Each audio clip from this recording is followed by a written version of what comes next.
Número 3.21, sem nenhum elogio. Em todas as outras igrejas, você encontra algum tipo de elogio, né? Até na igreja de Sardes, que é um período complicado, mas diz que alguns não contaminaram as suas vestes. Você encontra algum elogio, alguma pequena nota sobre aquela igreja.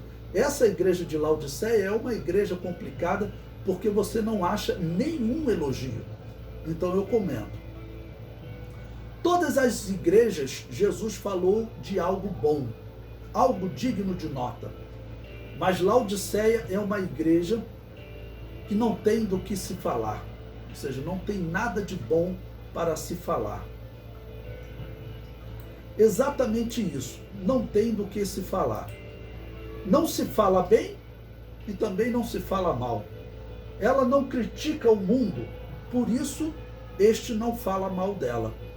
Ela não agrada a Jesus, por isso este não fala bem dela. Ou seja, por isso que eu disse, não tem o que se falar dessa igreja. Jesus não tem o que falar e o mundo não tem o que falar. Então, quando você vê cristãos que ele pode conviver com pessoas por tempos, sem o não crente perceber que ele é diferente, ele é cristão, e eu estou falando aqui de atitudes, não estou falando de vestes, não.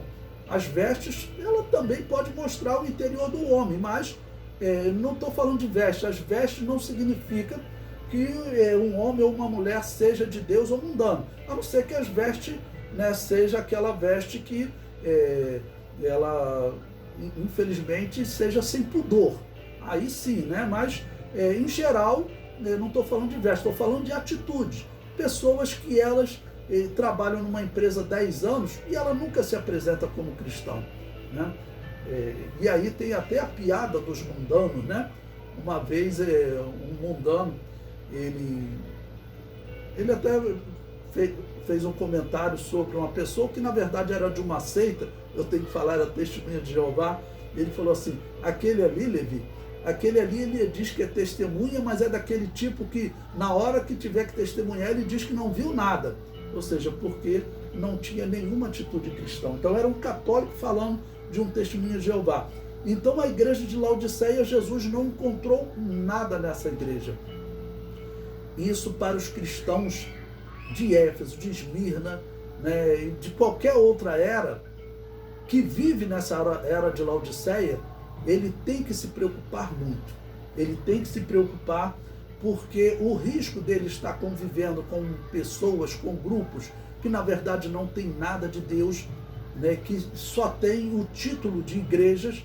Mas, por exemplo, aquela igreja lá, que o pastor é maçom e que todos os ministros da igreja têm que ser maçons, irmãos, não dá. A maçonaria, ela trabalha, ela recebe todos os religiosos e aí pergunta para ele: mas vocês adoram a Deus? Qual Deus? O Deus da Bíblia? O que eles respondem está nos livros da maçonaria. Eles dizem: nós adoramos a um Deus chamado Abaddon. Quem é Abaddon segundo a Bíblia? É Satanás. Então, pela declaração deles, nós falamos, eles são satanistas. Ah, pastor, mas quem vai lá vê que não é nada disso, é só uma sociedade. Vocês estão sendo iludidos. Existe algo lá que vocês não conhecem. E isso é declarado pelo sistema deles. Quem está no primeiro grau não conhece o segundo, que não conhece o terceiro, e assim por diante. Então, os pastores que estão lá, os cristãos que estão lá, estão sendo iludidos. Existe algo que nunca será falado para ele, mas que algum dia ele será cobrado e terá que defender. Quem é? A manifestação do anticristo.